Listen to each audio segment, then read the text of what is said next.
Hello everyone, it's Scott and welcome to the first official day of spoilers for Murders at Karlov Manor. We got a lot of mythics and rares to talk about today, so let's dive in and take a look at the newest cards from Murders at Karlov Manor. So the first thing I want to talk about are the dual lands for the set. So we got rare dual lands again from Ravnica. And they do a couple of things. So first thing we need to understand is they all come in tapped, which is a downside to them, but they also all get to surveil 1 when they do come into play, which allows you to shape the top of your library a little bit when you play these cards. Now, the second and probably more important part of it is each of these 10 dual lands is also 2 of the 5 basic land types. So this means that anytime you've got a card that says go get a basic land, you can actually go get one of these instead. And a lot of times those things come into play anyways, so this is a great opportunity to get a card that is going to already come into play tapped, and you can bring it into play tapped by just going and fetching it. So I think that downside of that may not be as painful as we think right now. So I think these are going to see quite a bit of play in standard because of that fetch ability.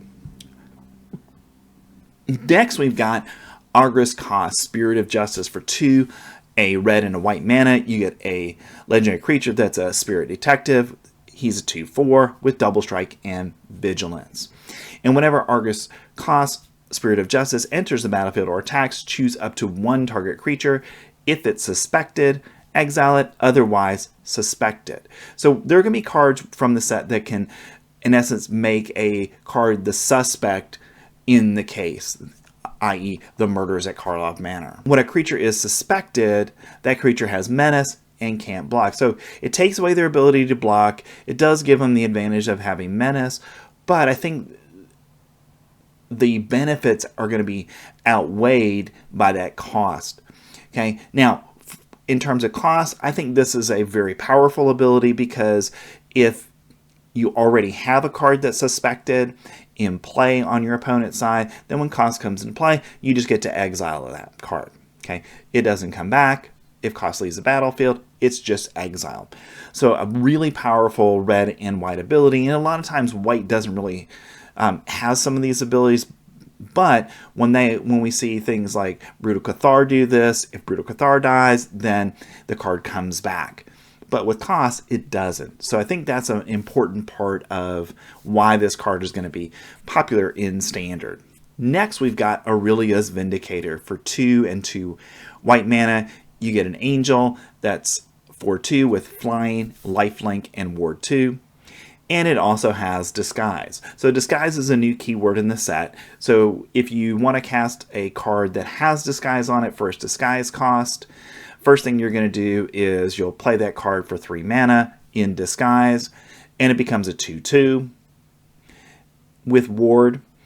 And then at any point, you can pay the mana cost, the Disguise cost, to bring that creature out to its full form. In this case, Aurelia Vindicator would be a 4/2 with flying, lifelink, and ward.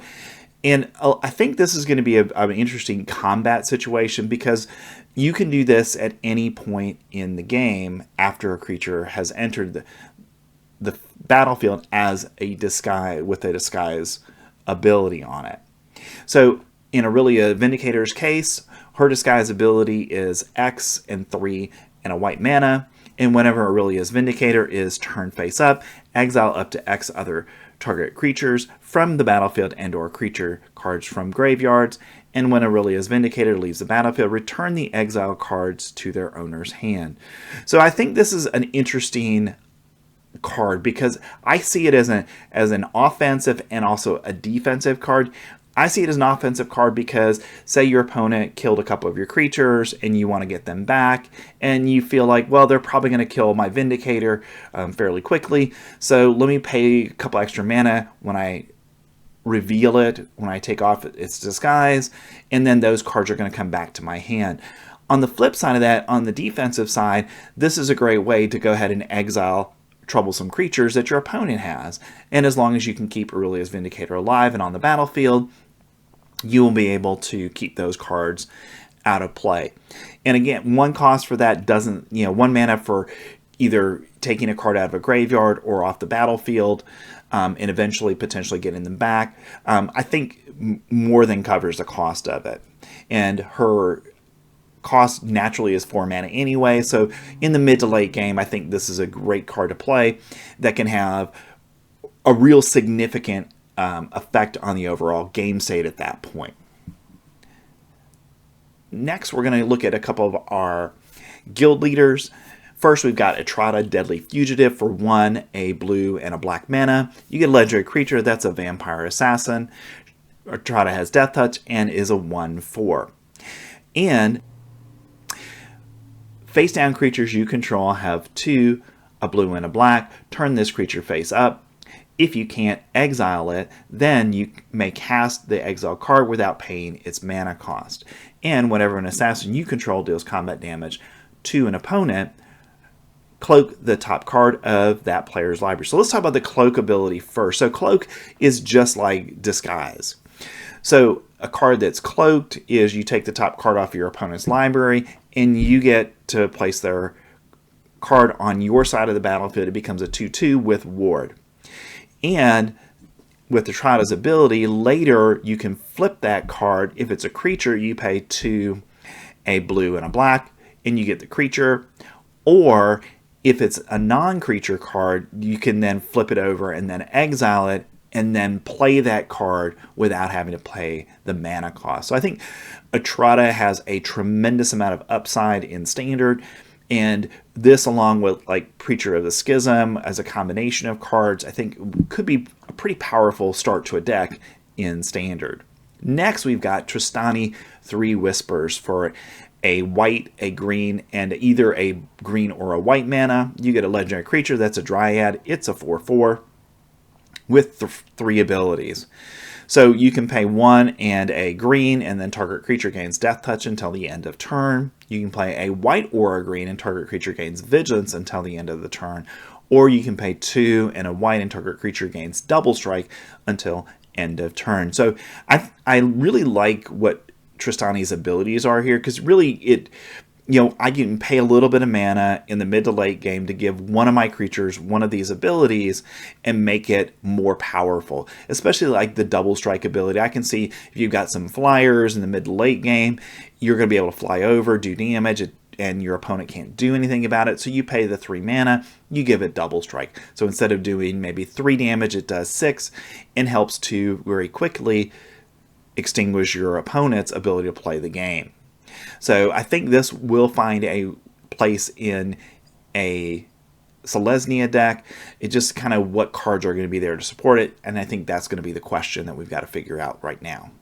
Next, we've got a former guild leader in Kaya, Spirit's Justice for 2, a white and a black mana. You get legendary Planeswalker Kaya with 3 loyalty. So whenever one or more creatures you control or creature cards in your graveyard are put into exile, you may choose a creature card from among them. Until end of turn, target token you control becomes a copy of it, except it has flying. So very powerful static ability here. If you can exile a card from your graveyard, you can in essence take that card and its abilities and place it on any token that you have, and then it becomes that creature, but it also has flying. So a very powerful ability on Kaya that's a static ability here. Now, also for +2, you get to Surveil 2, then exile a card from a graveyard. Again, giving you that opportunity to take one of your tokens and give it that card's abilities and flying as well. Also for +1, create a 1/1 white and black spirit creature token with flying. Okay, so protection for Kaya, you can get that right away. Or for -2, you can exile target creature you control. For each other player, exile up to 1 target creature that player controls. So again, exiling that creature, you can then take that creature's abilities and power and toughness and put it on one of your tokens, and then it becomes that copy of that with flying, so you're more likely to get in that damage.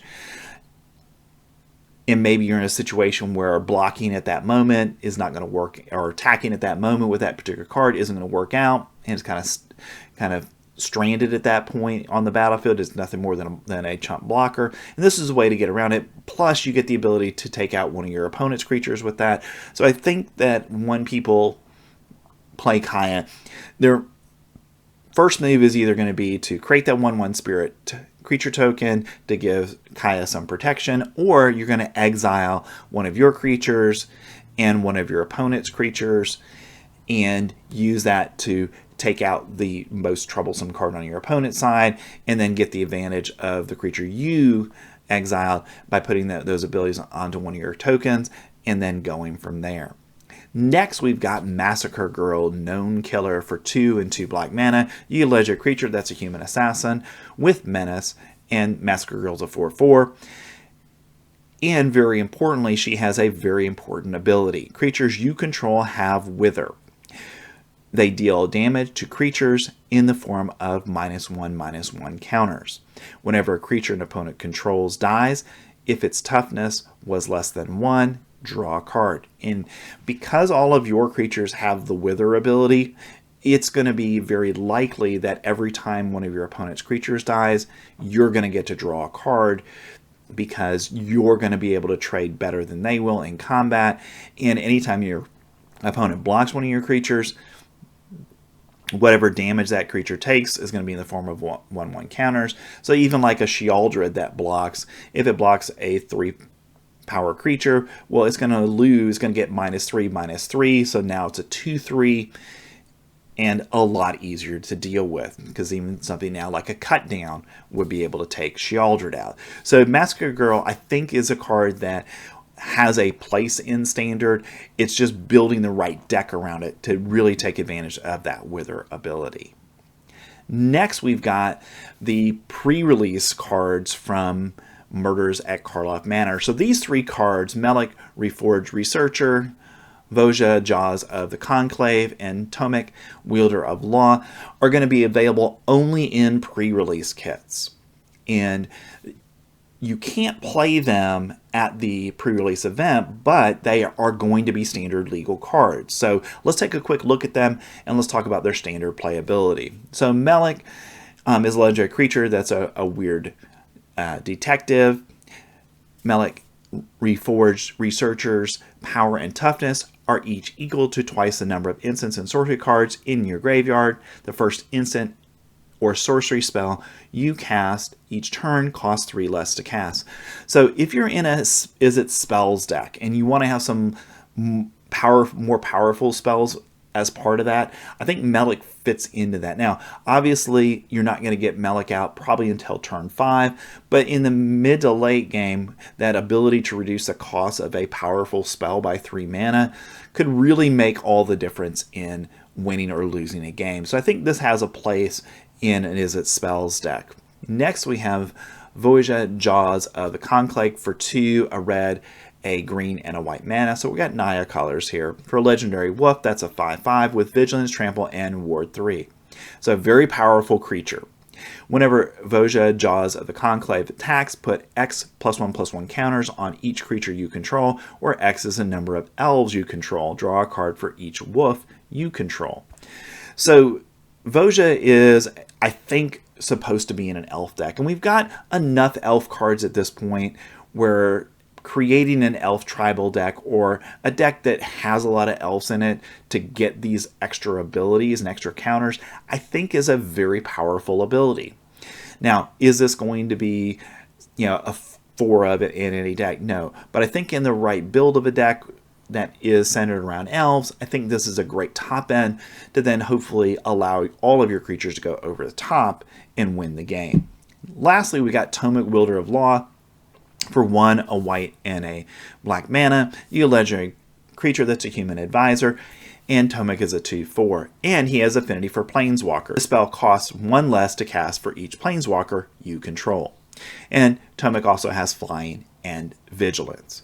Whenever an opponent attacks with creatures, if 2 or more of those creatures are attacking you and or Planeswalkers you control, that opponent loses 3 life, and you draw a card. So I think of the 3, the most playable one in Standard is going to be Tomek, because Tomek's ability, against a creature deck is really powerful, because opponents are going to want to attack.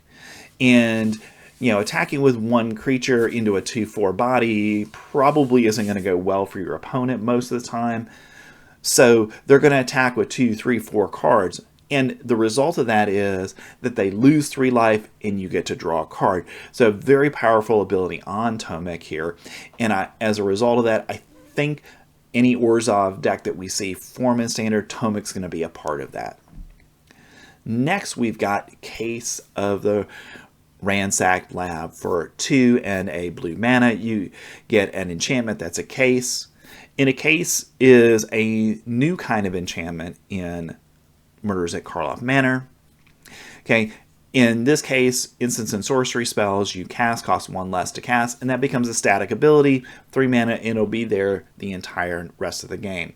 Now, to solve the case, you've cast 4 or more instants or sorceries this turn. If unsolved, solve at the beginning of your end step. So, if you haven't solved at the beginning then of your upkeep, then you would go to your end step, and if you cast those 4 spells, then you've solved it, and then after it's been solved, then whenever you cast an instant or sorcery spell, you get to draw a card. So really powerful enchantment here. Early in the game, you're going to try to get out as many instants and sorceries as possible, and then late in the game, after you've solved it, it just becomes this draw engine. Every time you cast a instant or sorcery, you get to draw a card for that.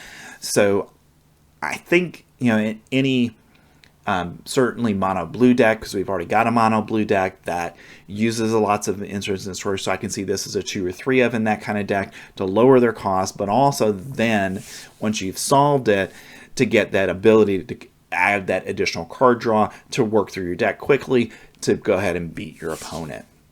Next, we've got No Witnesses. For 2 and 2 white mana, you get a sorcery. Each player who controls the most creatures investigate. So that really is saying if both sides have the same number of creatures, then both sides would investigate. Otherwise, whoever has the most creatures gets to investigate. Then you're going to destroy all creatures. So this is the board wipe from the Murders at Karlov Manor set, and white gets another one. Not like white needed any more board wipes, but this one potentially is a good one for white players in general, because we're already seeing white using 4 mana board wipes. So I can see this one potentially, certainly when things rotate, this would be taking its place. Next, we've got Homicide Investigator. For 1 and a black mana, you get a Human Detective. That's a 2/2. And whenever 1 or more non-token creatures you control die, investigate. This ability triggers only once each turn. So in a creature deck, I think Homicide Investigator is a nice include, because every time one of your creatures dies, then you get a clue, and then it allows you to draw a card for 2 mana. And it also is an artifact, and we do have some decks that artifacts matter, and this can help with the number of artifacts that you have. So think of a solid card in Standard. Next, we've got Krenko, Baron of Tin Street. For 2 and a red mana, you get a legendary creature that's a goblin with haste and is a 3/3. And you can tap Krenko and sacrifice an artifact to put a +1/+1 counter on each goblin you control. If you've got artifacts that are just part of your deck, like you're playing a deck that's got blood tokens or map tokens in it, which are all artifacts, if you just sacrifice one of those, all your creatures get +1/+1 when you do that.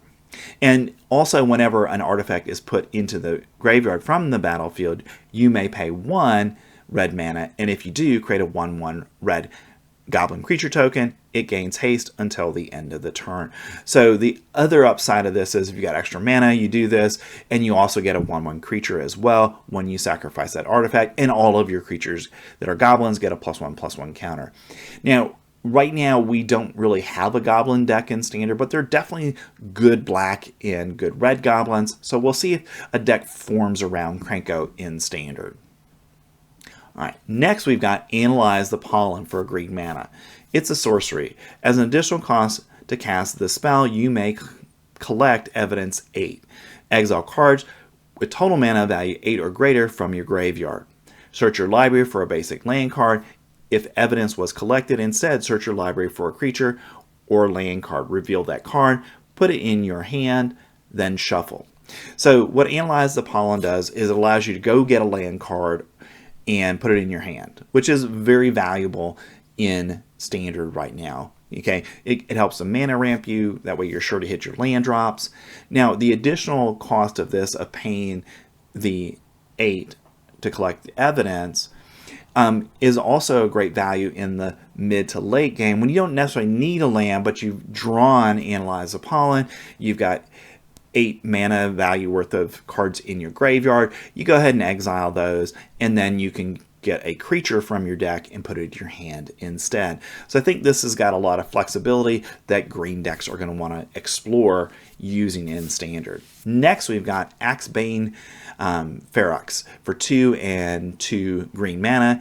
You get a beast that's a 4/4 with Death Touch and Haste, and it has Ward, collect evidence 4. So for an opponent to actually target your Axebane Ferox, they have to have in their graveyard cards that have a mana value of 4 or greater to be able to even target your creature, which I think is going to be one of the more powerful ward abilities, especially if you play this early in the game, because a lot of times early in the game, unless an opponent is playing a deck that has a lot of spells in it that are not creatures, it's hard to get to that 4 early in the game because nothing's died yet. But Axebane Ferox then makes that even more complicated because it has Death Touch, it has Haste, and the result of that is that your opponent can't target it with removal because they don't have the ability to collect evidence of 4.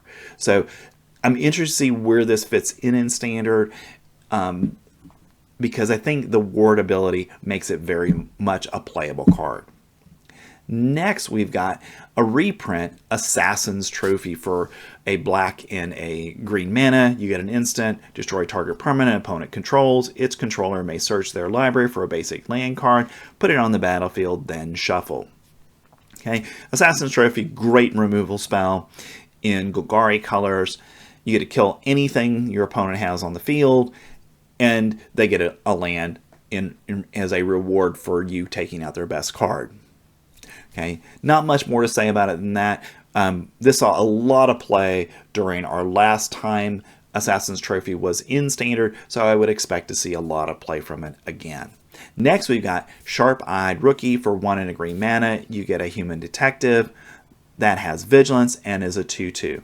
And whenever a creature enters the battlefield under your control, if its power is greater than Sharp-Eyed Rookie's power, or its toughness is greater than Sharp-Eyed Rookie's toughness, put a +1/+1 counter on Sharp-Eyed Rookie and investigate. So very nice card early in the game to play, and then you play your bigger creatures out later in the game, and it grows your Sharp-Eyed Rookie 1, 2, 3 times maybe, depending on what cards you've got. And it becomes a 3/3, a 4/4, a 5/5 as the game progresses. So I think this has a place in Standard, because a lot of cards like this we've seen before that have seen a lot of play in Standard, so I would expect this to see quite a bit of play as well. Next, we've got Izoni, Center of the Web, for 4, a black and a green mana. You legendary creature that's an elf detective. And Izoni has Menace and is a 5/4. And when Izoni, Center of the Web, enters the battlefield or attacks, you may collect evidence 4. If you do, create 2 2/1 black and green spider creature tokens with Menace and Reach. So you've got, anytime Izoni attacks, you've got this ability then to use your graveyard to potentially create 2 2/1 black and green spider creature tokens, which I think is a very powerful ability. The downside of Izoni here is Izoni costs 6 mana. And you can also sacrifice 4 tokens to surveil 2, then draw 2 cards, and you gain 2 life. Now, the key thing here is to sacrifice 4 tokens. It doesn't mean that you have to sacrifice the spider tokens. It could be any tokens. And right now in Standard, we have a lot of ways to put tokens into play, from a wide variety of card types. So I think reaching that ability won't be difficult for Izoni decks. But again, I think the 6 mana is what's going to make it a little bit harder to see it play in Standard. Next, we've got Judith Carnage Connoisseur for 3, a black and a red mana. You get a legendary creature that's a human shaman. That's a 3/4. And whenever you cast an instant or sorcery spell, choose one. That spell gains Death Touch and Lifelink. So if you're using a Play with Fire, a Lightning Strike, or some other card to deal damage either to your opponent or to a creature, you can give it Death Touch and Lifelink, or create a 2/2 red imp creature token with, when this creature dies, it deals 2 damage to each opponent. So I think Judith potentially could be the top end card in a Rakdos deck. But again, the big key here is, are you going to want this at the 5-drop spot given what you have at lower mana cost? And I'm just not sure about that at this point. So we'll hold judgment on Judith until we see a little bit more from the set. Next, we've got Teysa, Opulent Oligarch for 1, a white and a black mana. You can legendary creature that's a human advisor. That's a 2/3 with Death Touch. And at the beginning of your end step, investigate for each opponent who lost life this turn. So to me, that's an ability that screams Commander because you've got multiple opponents. But what it also does in Standard is, Teysa is probably going to be a deck where you've got flying creatures that are going to be able to go over pretty consistently and deal damage to your opponent. And that means that you're going to be able to investigate almost every turn, which gives you that ability to add an additional draw to your turn all the time. And whenever a clue you control is put into the graveyard from the battlefield, you get to create a 1/1 white and black spirit creature token with flying. This ability triggers only once per turn. So when you then crack that clue, when you get to investigate, then you also get a 1/1 white and black spirit creature token when you do that. So not only do you get a card, you also get a creature. So I think for 2 mana that, we're going to have to build around Teysa, but I think this is one of the more interesting cards from the set we've seen so far to build around, because I think the ability to do damage almost every turn, whether it's through a spell that's going to do damage or a creature that has flying that's doing damage, I think we're going to see that. And then Teysa is going to be a really good card because you're going to get that investigate, and then when you crack that clue token, you're going to get that 1/1 creature and just grow your team as time goes on. Next, we've got Tolsimir, Midnight's Light for 2, a green and 2 white mana. You get a legendary creature that's an elf scout. It's a 3/2 with lifelink. And when Tolsimir, Midnight's Light enters the battlefield, create Voja Fenstalker, a legendary 5/5 green and white wolf creature token with trample. And when a wolf you control attacks, if Tolsimir attacks this combat, target creature an opponent controls blocks that wolf this combat if able. Which to me, in a combat situation, I think Tolsimir is going to be the kind of the top end of a deck. And then not only you get Tolsimir, but you get Voja, and you attack with Voja and Tolsimir, and then Tolsimir, whatever the best creature your opponent has in terms of quality on the field, you're going to make that creature block Voja, and Voja is likely to go ahead and kill that creature, thus taking it out.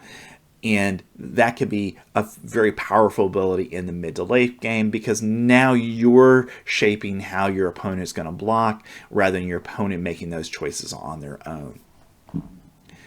Next, we've got Kellen, Inquisitive Prodigy for 2, a green and a blue mana. You get a legendary creature that's a human fairy detective. And Kellen's a 3/4 with flying and vigilance. Whenever Kellen, Inquisitive Prodigy attacks, destroy up to 1 target artifact. If you control that permanent, draw a card. So Kellen, this might be the most playable of the Kellens that we've seen, but because it's in Simic colors, we really haven't had a Simic deck yet really work for us in Standard in the current Standard seasons. So it's interesting to see if Kellen will be anything more than a sideboard card, or if potentially a Simic deck forms, that Kellen can be a very productive part of, because the ability to attack and then destroy a target artifact is a very powerful ability in Standard. And because of that, I think this card wants to be played.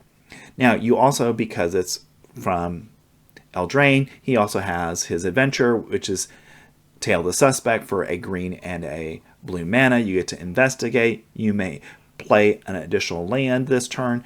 So you get the benefit of playing an additional land, and you get a clue token when you use the Tail the Suspect sorcery on the card, which I think is a really nice way to ramp in a Simic deck. Next, we've got Kylox Visionary Inventor for 5, a blue and a red mana. You legendary creature that's a Viashina Artificer. Krylox is a 4/4 with Ward 2, Haste, and Menace. And whenever Krylox Visionary Inventor attacks, sacrifice any number of other creatures, then exile the top X cards of your library, where X is their total power. You may cast any number of instants and or sorcery spells from among the exiled cards without paying their mana cost. Now, I think in Limited, this is going to be a card that's going to see you're going to want to put in your deck. But in Standard, because it costs 7 mana, I really have a hard time believing that this is going to see a lot of play. Now, the Menace, the Ward, the Haste are all good things, but unless you've got a way to reduce Kylox's mana cost, I just don't see it being played in Standard. All right, and our last card of the day is going to be War Leader's Call. For 1, a red and a white mana, you get an enchantment.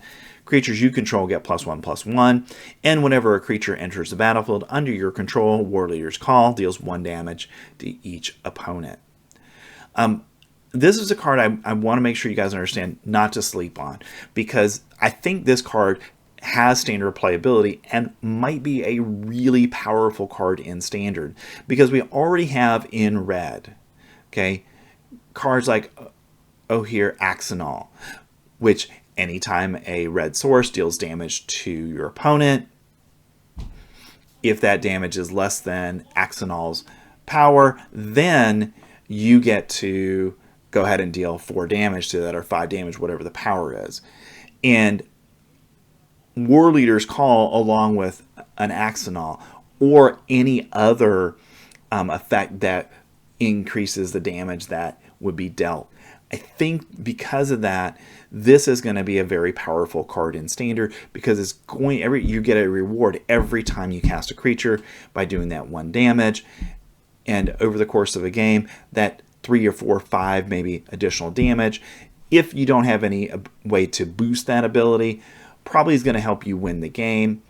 But more importantly, when you have an Ohir Axanal or another card like that, I think that's going to really put an opponent on a very short clock. And as a result of that, your opponent might be sitting at 8 to 10 life, but you've got Ohir on the field and Axanal on the field, and then now you've got this on the field, and you just cast a couple of 1-drops, and now you've done 8 damage to your opponent, and they die as a result of that. So I'm very interested to see where this fits in Standard, but I think this is potentially the most powerful card that we're going to see today from a Standard perspective. All right, that's today's Murders at Karlov Manor Spoilers. Thanks for staying to the end of the video. Remember to like and subscribe, and I will see you next time. And don't forget, you can also take a look at our previews for cards from December by clicking on the link provided. Thanks. I'll see you next time.